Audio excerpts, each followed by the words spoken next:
these things.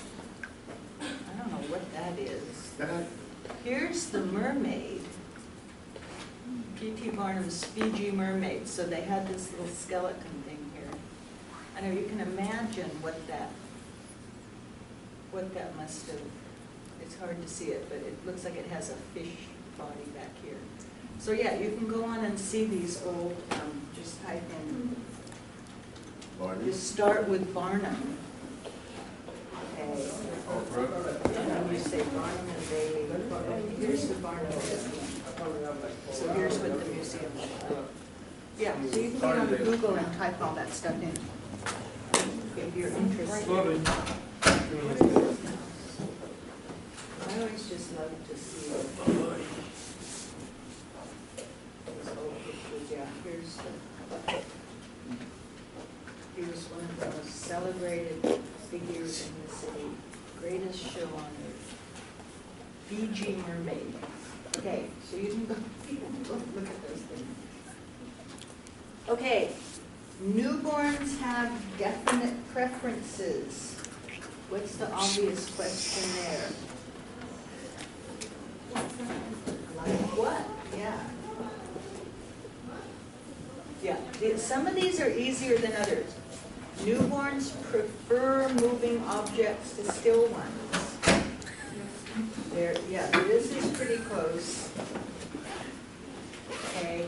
Some research suggests that infants may actually remember sounds. Does that tell us a preference? No. As they get older, infants sleep less during the day. True. It's true, but does it answer our question? No. Yep. Babies only a day or two old appear to like high-pitched baby talk. So like, prefer, yeah. That one was pretty easy, partly because the question was easy. In Brazil, family ties are extremely important.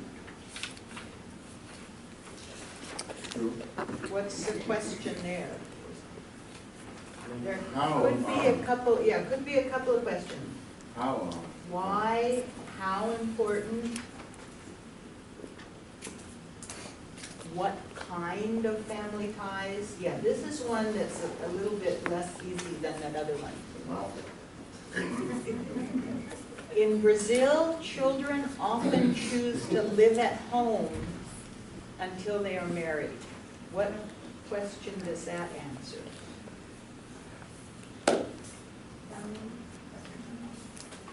That kind of answers this one. What kind of family ties are we talking about? Children living at home until they are married. Okay, but I'm going to put a question mark. When Brazilian children grow up and leave home to marry, they often establish their new home close by. Well, that could be one. Yeah, that definitely is what kind of ties are we talking about. Personal relations are an important part of doing business. No. No. Okay. Okay, yeah. So this is one that's easy to do by process of elimination. Okay, as far as circling these things.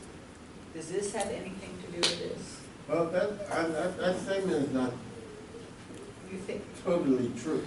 I mean, Brazilians, yes, they do eat with the kids on the cheek. But we're not looking for true and false. We're looking for which one of these answers these questions. Does this answer any of these questions about families? No. So it has to be these two.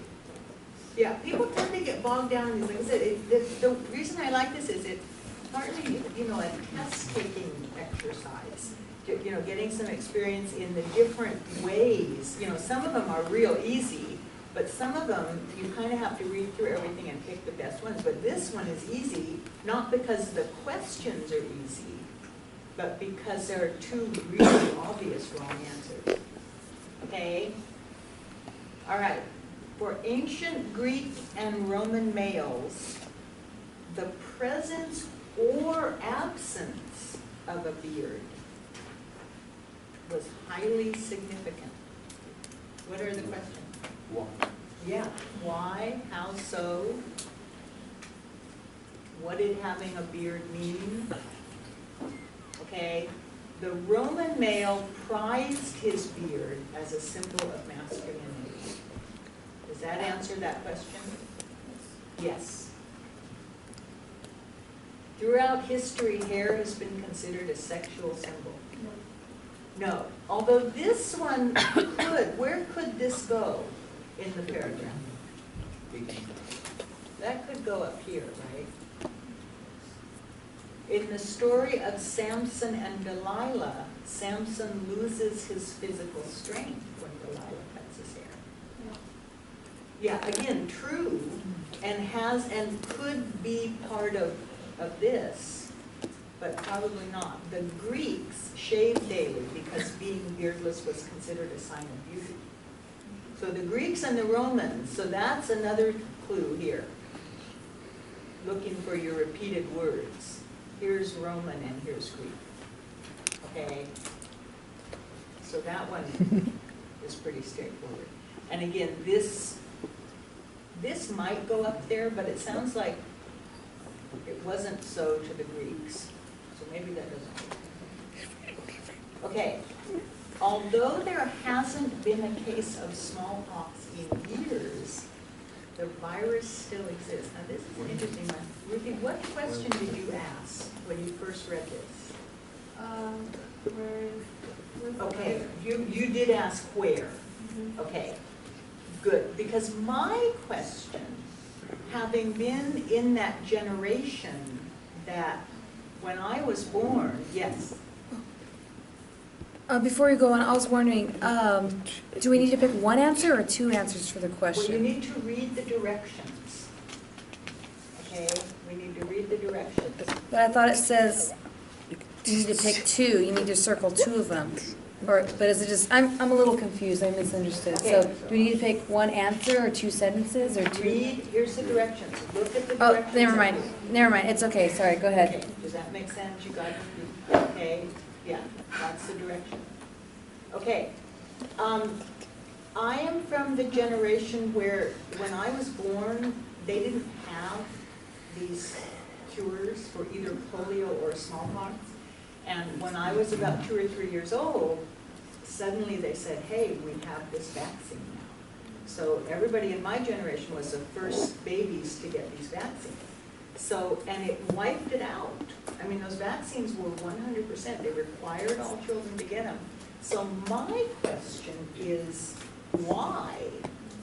You know, but I think that's a generational thing. My question is, if this is such a deadly thing, which it is, and they made this vaccine, why would they still keep the virus if there's any danger of its getting out? But then you have to say, okay, what answers does it give? Because the answers to my question aren't there, right?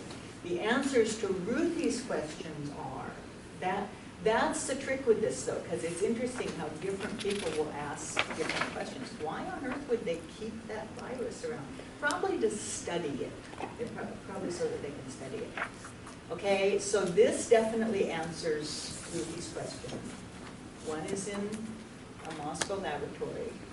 Like the flu virus of 1918, the smallpox virus could do unimaginable harm if it were let loose on the world. So this is, yeah, that's why I would ask that question. But this paragraph isn't going to answer this. This could be the first sentence.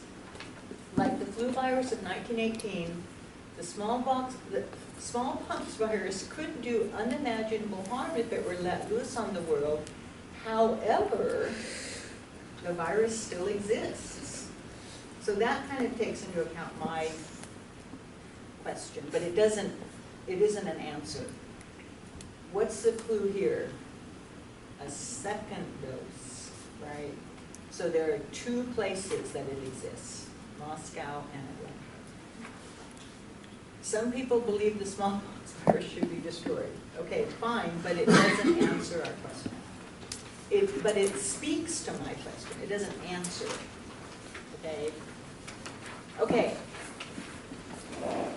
Now, and again, remember, I'm gonna check you off if you don't have some kind of question up there. And make an effort to answer the question. Okay. Over the years, the German population has grown extremely diverse, and here's a restatement clue about for diverse. We all know what diverse means, right? Very. All right, what's your question? What years? What? What years? What, okay, good. Any other question? How? Yeah, how has it become varied? Have a bunch of French people moved in, a bunch of Chinese people moved in? Okay, the wall dividing Germany into two countries was erected in 1961.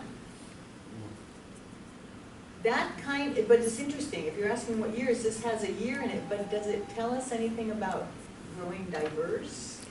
No, it just tells us the wall was erected. When East and West Germany became one country in 1991, okay, that answers this question. The non-German population increased dramatically. So that actually answers both of our questions. It gives us a year and it doesn't say who, but it just says non-German. At the end of the Cold War, which was pretty much this same thing here, at the end of the Cold War, a substantial number of immigrants from the Soviet Union. Does that answer our question? Yes. About here. Okay. Throughout history, Germany has rarely been united. That's true, but It's it's not true, that. but it doesn't answer the question. Okay, yeah. So, and we already are pretty clear on these. Sometimes you can do that, sometimes you see, oh yeah, definitely, but sometimes you have to write your questions. Okay, now we want 3. This is a pretty obvious question. Frogs are disappearing from the face of the earth. Why? Okay. Many frogs are dying from a waterborne fungus called, anyone know how to pronounce that? I believe it's pronounced chytrid. That CH sound is usually pronounced K instead. It looks like it should be chytrid, but I think in science that's pronounced chytrid. Does that answer our question? Yes. Yes. Many of them are dying from this fungus. Frogs and toads belong to the class of animals called amphibians. No.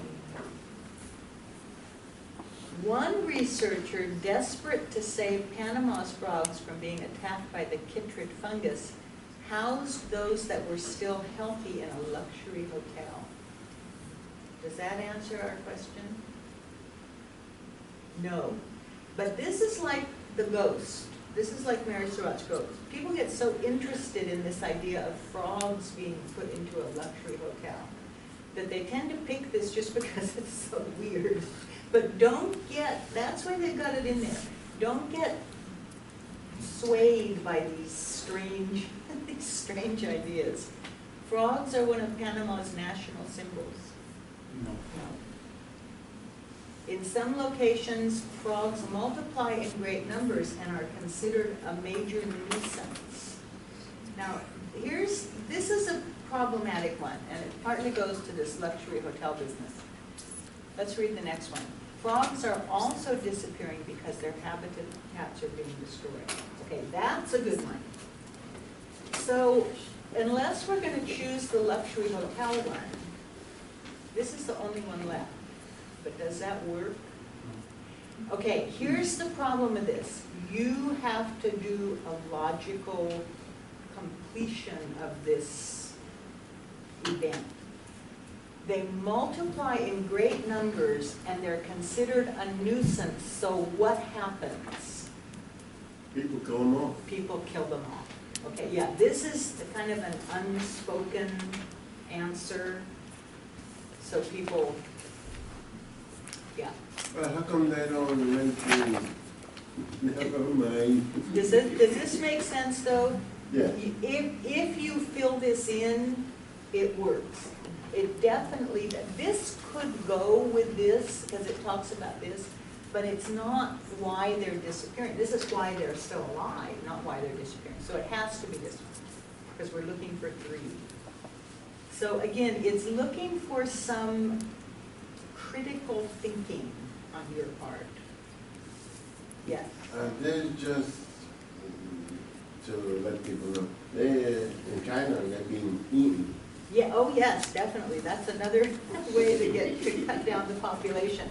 They're a great delicacy. They eat them here too. Yeah, we have, especially in the American South, you can get, you see these diners down there that says fried frog's legs. Yes, they're very tasty evidently. I've never tried them, but they're supposed to taste like chicken. Okay, President Lyndon Baines Johnson, remember him? You guys had a reading about him that we didn't get to discuss, which I'm sorry that we didn't get to discuss, but we know that he's the one who was vice president when Kennedy was shot. He took over as president. He was reelected. He was the president that signed the Civil Rights Act into law. Okay, so the Great Society had to do with the Civil Rights Act. It had to do with equality for everybody. Everyone was going to be equal. Okay, this is what you're reading that you had in a reading, and I have to say most people did a pretty good job on that, even though we didn't get a chance to go over it. Do you remember that one? Talked about how Kennedy was kind of a bully, and he usually got his way. And remember the Warren Commission? He wanted those people on the Warren Commission, and he bullied them into serving on the Warren Commission. That was another one you guys read. But when he got on TV, what happened? He couldn't speak. He couldn't deal with television. He couldn't carry himself. Yeah, he just didn't come across well at all. He wasn't, and remember we talked about John F. Kennedy was a very good-looking man when he was on TV. That was great. Johnson and Nixon got on there. No, those people were not handsome men, exactly. They did not, yeah, Nixon, he had, yeah. Like a monster. Do that again, he did a really good impersonation, that's Nixon. He did a really good Right. impersonation. Nixon had these really heavy jowls, and he did not look good on TV. So, yeah, so, but does this statement have to do with this? What's our question up here? Well, He didn't just talk about the equality, society being equal. He tried to build it through legislation. What legislation? What's legislation here? What's an easier? The House of Representatives? Yeah, so they make laws, right? So he tried to build it through laws. The law was that you cannot discriminate on the basis of race, color, or creed. That's where that came from. Does this answer that question? What laws? No, this is a whole other story of Johnson on the television, okay? Johnson used all of his mastery of congressional rules to get Congress to pass important civil rights legislation. That's a no-brainer, right? Thanks to Lyndon Baines Johnson, people over 65 have medical insurance. That depends on how you define the Great Society. It had to do with race, but did it also have to do with a society that provides for its elderly? Maybe. Let's hold on to that one. He proposed legislation increasing funding for both education and the arts. Okay, now we're thinking, well, wait a minute. We thought this was going to be civil rights, but maybe this paragraph is talking about more than just civil rights. The Vietnam War eventually drove Lyndon Baines Johnson from office. No. True, but when Johnson arrived in the Oval Office, no one expected him to care about civil rights in the way that his predecessor had. But Johnson surprised those who doubted him. So it was Does that tell us what laws were passed?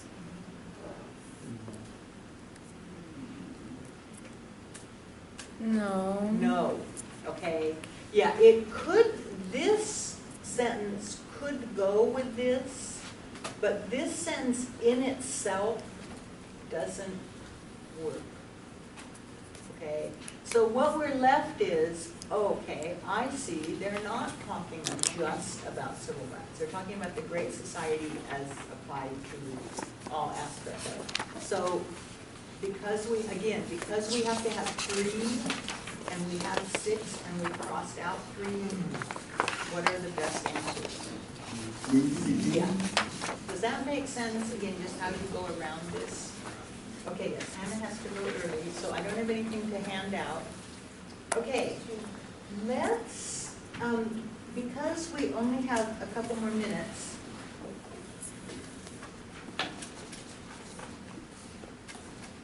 let's look at the end first. Let's look at the one at the end first. Let's skip to exercise 2 on this last page, okay? Just so that we don't, otherwise we're gonna run out of time and not be able to do any of these. So here, we're looking at, we're reading the supporting details, and then we're choosing the best topic sentence. So here you're just circling 1 or 2, right? Okay, so here we're, as Luis says, this is more of a paragraph. We're reading this paragraph, and then we're saying which would make the best topic sentence. What did you put for this first one? Okay, yeah, so in our society, far too many people are successful but unhappy workaholics. Why? Does this mention workaholics? No. So even just that, okay, what's the question here? A surprising number of men and women are afraid of being successful. 2 questions. Yeah, one is why. You could also ask how many. Does it tell us how many? No, but it does tell us this.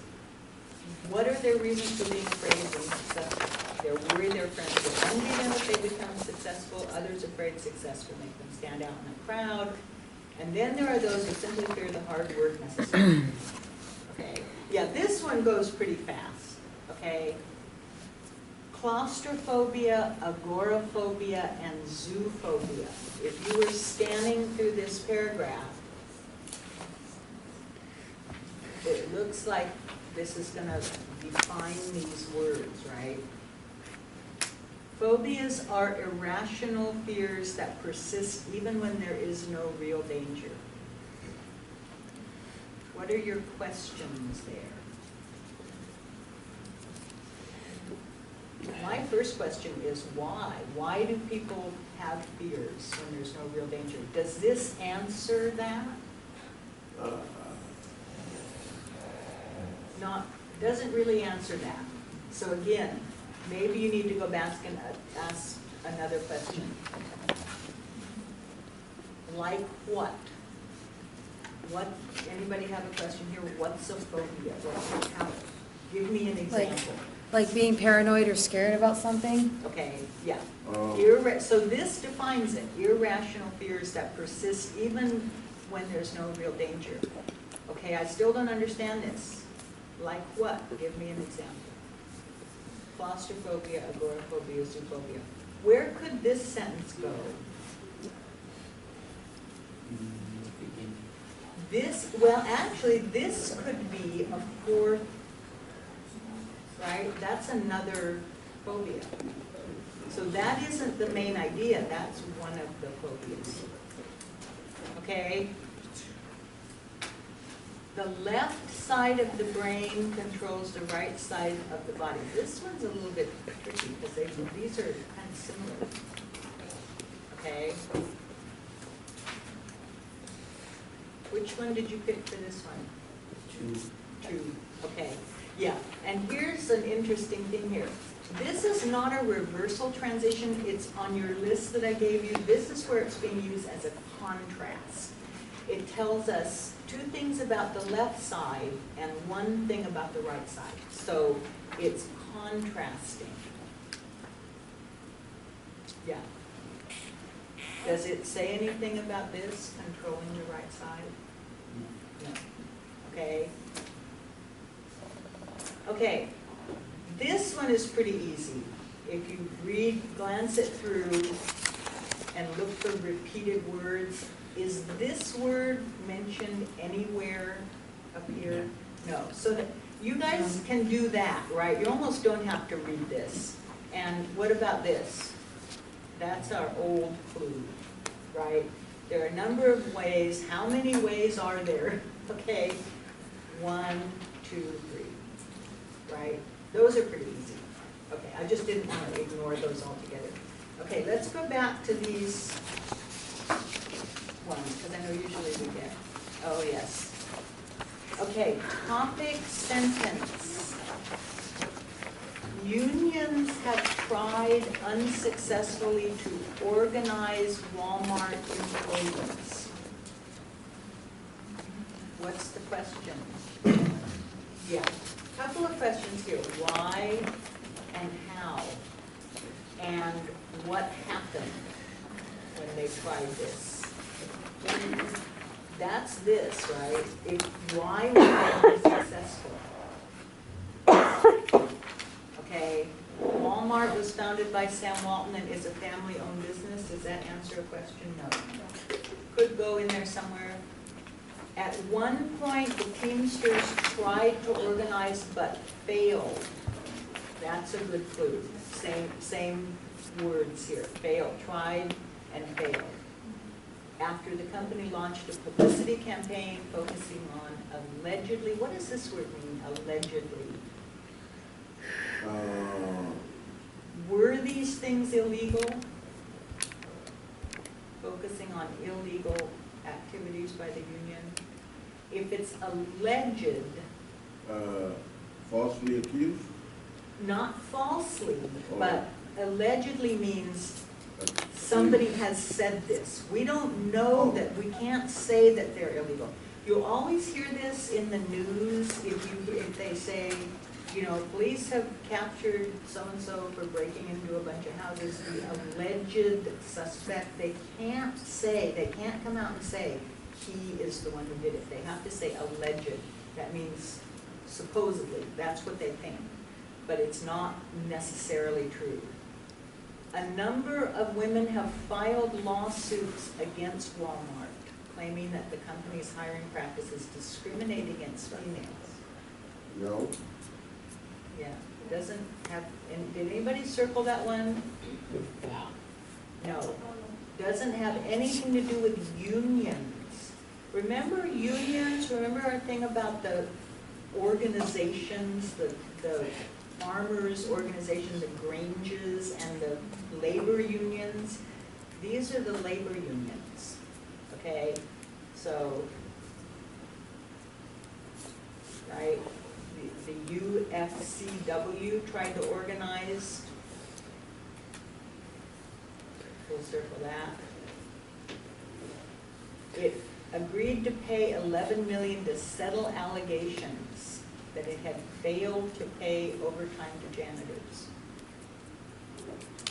Okay, now remember we're gonna do 3 and we've already circled 2.